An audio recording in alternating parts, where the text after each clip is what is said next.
नमस्कार दोस्तों। एक गांव में एक पंडित जी अपनी पत्नी के साथ रहते थे। वो बुजुर्ग हो गए थे, उनकी कोई संतान नहीं थी। जब कार्तिक मास का महीना आया, पंडिताइन भी अपने पंडित जी के साथ नदी किनारे, गांव से बाहर नदी था, उस नदी में स्नान करने जाती थी। और जब उधर से आती फिर घर का काम करती, तब तक वो बहुत थक जाती थी। तब वो पंडित जी से कहती कि पता नहीं किस जन्म का मुझे दुख मिला है कि मेरी कोई संतान नहीं। अगर संतान होता तो मैं उसकी शादी कर देती, बहू आती तो घर में खाना बना के रखती, आते हम कहीं से तो एक लोटा पानी मिलता। पंडित जी ने कहा ठीक है, रुक जा, मैं आज तेरे लिए बहू लाने जा रहा हूँ। पंडिताइन वो सोची मजाक कर है पंडित जी, लेकिन पंडित जी ने कहा कि एक सेर आटा बांध दे और उसमें एक दो सोने की मोहरें डाल दे। पंडित जी गांव घर में पूजा पाठ में जाते थे, अच्छा खासा पैसा कमाते थे। पंडिताइन जी ने ऐसा ही किया। पंडित जी आटा लेके अपने चल दिए। चलते चलते दूसरे गांव में पहुंचे तो वहां उन्होंने देखा कि दो तीन लड़कियां खेल रही थी नदी किनारे। नदी से बालू निकाल के मिट्टी का घर बना रही थी। उसमें से एक लड़की बोली, मैं तो जब घर जाऊंगी तो इस घर को तोड़ दूंगी। मिट्टी का छोटा सा घर था। एक लड़की बोली, वो बहुत लड़की सुंदर थी देखने में, वो बोली मैं तो घर नहीं तोड़ूंगी, क्योंकि ये घर बनाने में तो बहुत मेहनत लगता है और तोड़ने में तो तुरंत टूट जाएगा, मैं इस घर को नहीं तोड़ूंगी, ऐसा उसने कहा।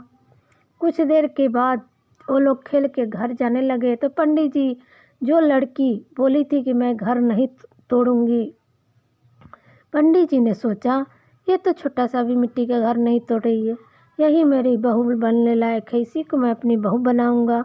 ऐसा सोच के पंडित जी उस लड़की के घर पीछे पीछे चल दिए। जब वो लड़की घर के अंदर चली गई तो पंडित जी ने आवाज़ दी कि कोई है। तब लड़की की माँ घर से बाहर आई। पंडित जी ने कहा कि देखिए, मुझे भूख लगी है, मैं दूसरे घर का अंजल नहीं खाता हूँ, मैंने अपना आटा ले लिया है, अगर आप कहे तो मैं आपके बाहर, घर के बाहर आटा का लिट्टी बना के खा लूँगा। औरत बोली ठीक है पंडित जी, आप बना लो। उसने एक बर्तन दिया। जब पंडित जी आटा गूँथने के लिए खोले तो उसमें से मोहरे निकाले। उसकी माँ खड़ी सब देख रही थी। वो उस मन में सोच रही थी पंडित जी तो बहुत धनी है, आटा में मोहरे लेके चलने के, घर में तो आटा में भी मोहरे हैं सोने के। पंडित जब खा पी लिए तो उन्होंने कहा उस लड़की की माँ से कि मैं अपनी बेटे के लिए बहू ढूंढ रहा हूँ, कोई लड़की हो तो बताना। तो उस लड़की के माँ ने सोचा कि दूसरे को क्यों बहू, मैं ही अपनी लड़की को इनके घर की बहू बना देती हूँ, तो बहुत धनी है, आटा में इनके घर मोहरे चल रही है। उन्होंने कहा पंडित जी आप मेरी बेटी को बहू बना लो।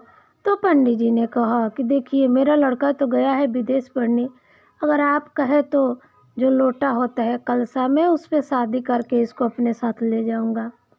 उसकी माँ तैयार हो गई, बोली ठीक है, लड़का विदेश गया है तो आएगा ही ना। उसने कलसे के साथ विवाह करके लोटे के साथ और पंडित जी के साथ अपनी लड़की को भेज दी। वो लड़की बहुत गुणी थी। घर आई, जब पंडित जी घर आए तो बोले पंडिताइन से कि दरवाज़ा खोलो, देखो मैं तुम्हारे लिए बहू लेके आया हूँ।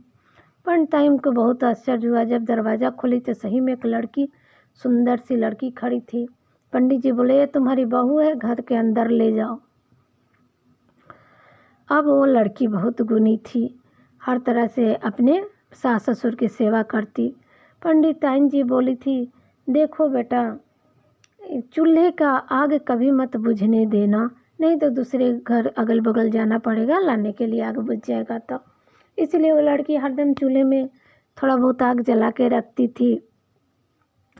एक बार पंडित जी पंडिताइन जी गए थे गंगा स्नान को, तो नदी किनारे, तो उसका चूल्हे का आग बुझ गया। तो वो घर में बगल में गई पड़ोसन के पास आग लाने। तो उसकी पड़ोसन ने कहा मैंने तो तुझे देखा नहीं, तू कौन है? इसने कहा मैं तो इनके बेटे की बहू हूँ, अभी तुरंत आई हूँ शादी करके। तो पड़ोसन बोली अरे तुझे तो ये लोग ठग रहे हैं, इनके घर में तो कोई बेटा ही नहीं है, तो बहू कहाँ से आ गई? अब इसका भी लड़की का दिमाग थोड़ा घूम गया।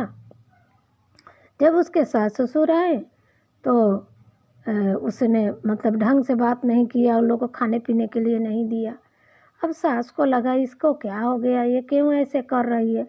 वो तो पड़ोसन उसको चढ़ा दी थी, बहका दी थी, और पड़ोसन ने ये भी सिखाया था कि जब तेरी सास जाएगी गंगा स्नान को तो तुम्हारे घर के ऊपर 7 कमरे हैं, 7 कमरे की चाबी तुम ले लेना और देखना उसमें क्या क्या भरा हुआ है।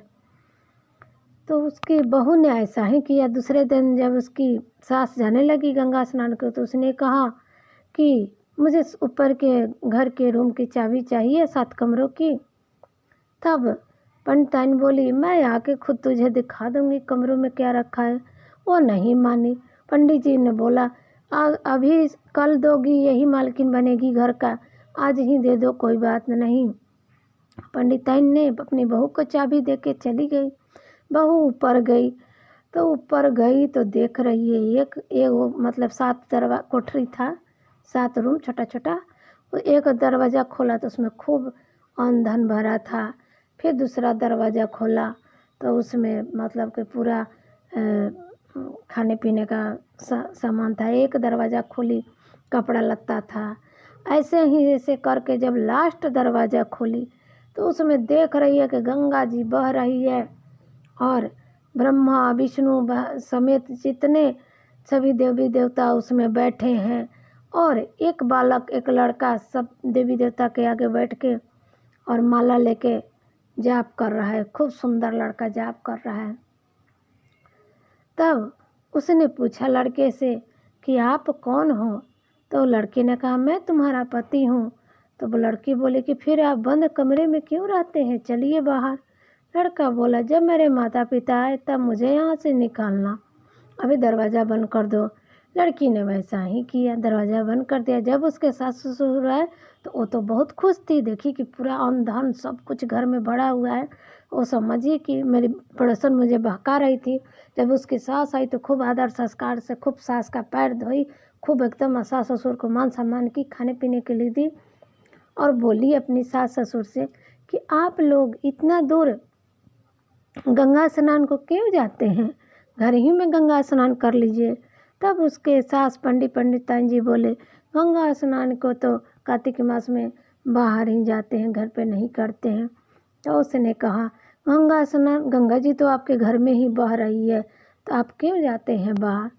तो उन दोनों को आश्चर्य हुआ, पंडिताइन को क्या बोल रही है। फिर उसने कहा चलिए मैं आपको दिखाती हूँ। अपने सास ससुर को लेके ऊपर गई और जैसे 7वां दरवाज़ा खोला वहाँ सभी देवी देवता बैठे हुए थे, मुस्कुरा रहे थे, और वो बालक तुलसी का माला जप रहा था। फिर वो बालक उठ के आया और अपने माता पिता को पैर छू के प्रणाम किया और कहा कि मैं आपका पुत्र हूँ, जो मैं आपका पिछले जन्म का पुत्र हूँ।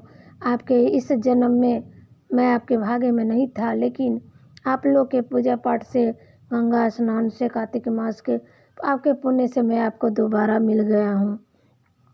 और वो धन्य हो गए। उन्होंने देखा कि उनके घर में ही सभी देवता वास कर रहे हैं।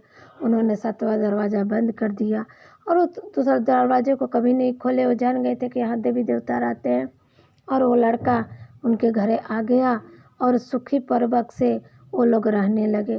तो जैसे कार्तिक मास में स्नान करने से, पूजा पाठ करने से पंडित और पंडिताइन जी की मनोकामना पूर्ण हुई, उसी तरह सबकी मनोकामना पूर्ण हो।